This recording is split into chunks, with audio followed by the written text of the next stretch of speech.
While answering questions on the floor of Parliament on Thursday, the Deputy Minister of Energy, William Oreku Edu, revealed that a private firm, Misak Limited, had dismantled about 90% of the Osagifo power barge without any authorization by the Ghana National Petroleum Corporation. He provided an update on the status of the Osagifo power barge, which has been left to rot in the Jomoro constituency.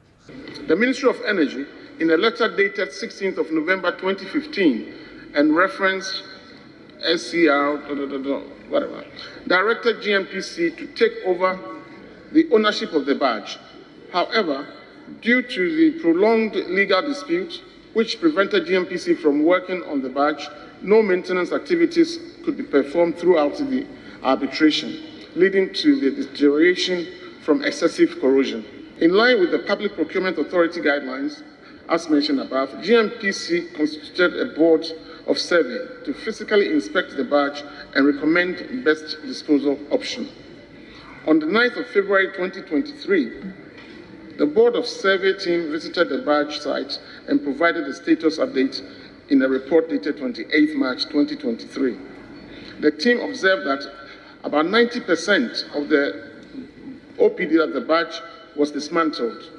Through interactions with the local community, it is believed that Misak Limited carried out the dismantling of the barge without engaging GNPC to formalize an arrangement or an agreement as directed by the Minister of Energy. Addressing the media in Parliament, the Member of Parliament for the Jomoro constituency, Dorcas Afotofe, urged the government to take legal action against the private firm and also called for transparency in the decommissioning of the Osagifo power barge. What surprised me the most is that till today, there has not been any legal action taken against the company that did this illegal act. Rather, the government is seeking to share the proceeds from the illegal sale of the power barge. Yes. And as the MP for the area, I am demanding that the right thing will be done. The company who dismantled 90% of the power barge will be brought to law. And also a full-scale or forensic audit into the disposal of the barge. And finally, calling for high level of transparency in the final sale of the Ifasu barge. The Minister for Works and Housing, Francis Asenso-Boakye, was also in Parliament to provide updates on measures by the government to contain flooding in Accra and the entire country. He indicated that efforts made by the government over the years to mitigate the impact of flooding have been thwarted by human activities such as the filling of lagoons and wetlands and the indiscriminate disposal of solid waste into gutters. Mr. Speaker, ahead of the pending rainy season, I embarked on a working visit of some flood-prone communities in Accra with technical staff from the ministry and the Ghana Hydrological Authority to ascertain our level of preparedness and gain first-hand insights into the challenges we face when it comes to mitigating the risks associated with flooding. Mr. Speaker, it became more evident that human activities are severely impeding government's effort to tackle the issue of flooding.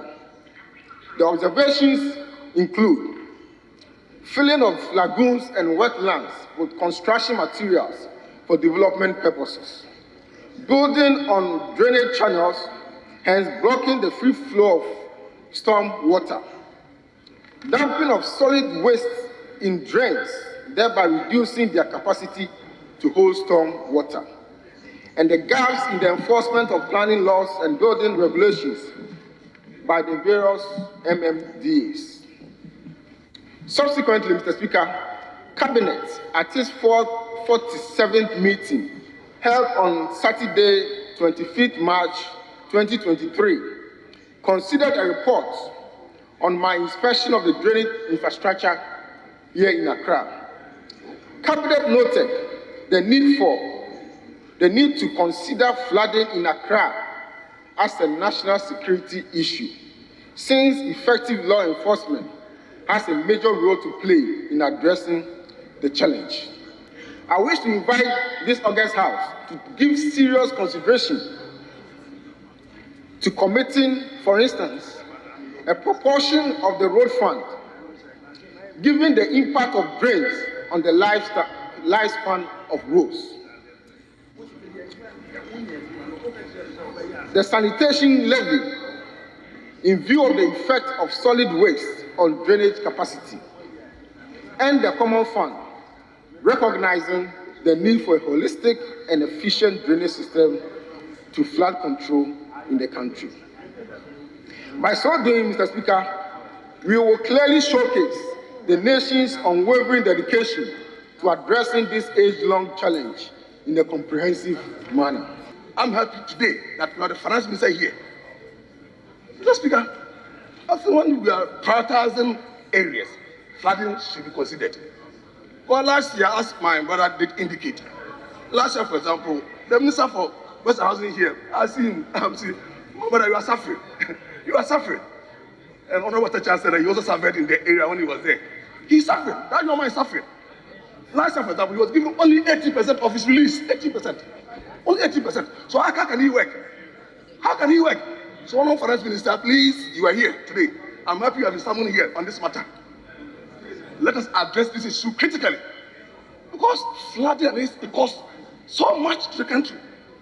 So we need to address it. The Speaker, as I did indicate, it happened, I've tabulated events. May 5th, 2010, Central Accra of Anko got flooded. June 10, 2010, death toll was about 35 people were killed in that incident. 35. October 14, 2010, fires displaced 1,000 people. October 18, 2010, floods submerged 55 communities in central Gonja and Bupe.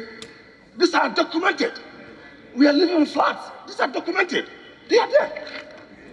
November 2nd, 2010, floods in Accra and Afan Plains. February 24, 2011, heavy rains in Accra. So we are living with this thing. It's only reversed all these years. As I said, it dates back in the late 1950s. So what have we done as a country? Mr. Finance Minister, the boy is not caught. Please finance the Western Housing Ministry. Let them have the funds so that they can work. Sometimes it's not merely the non-availability of money.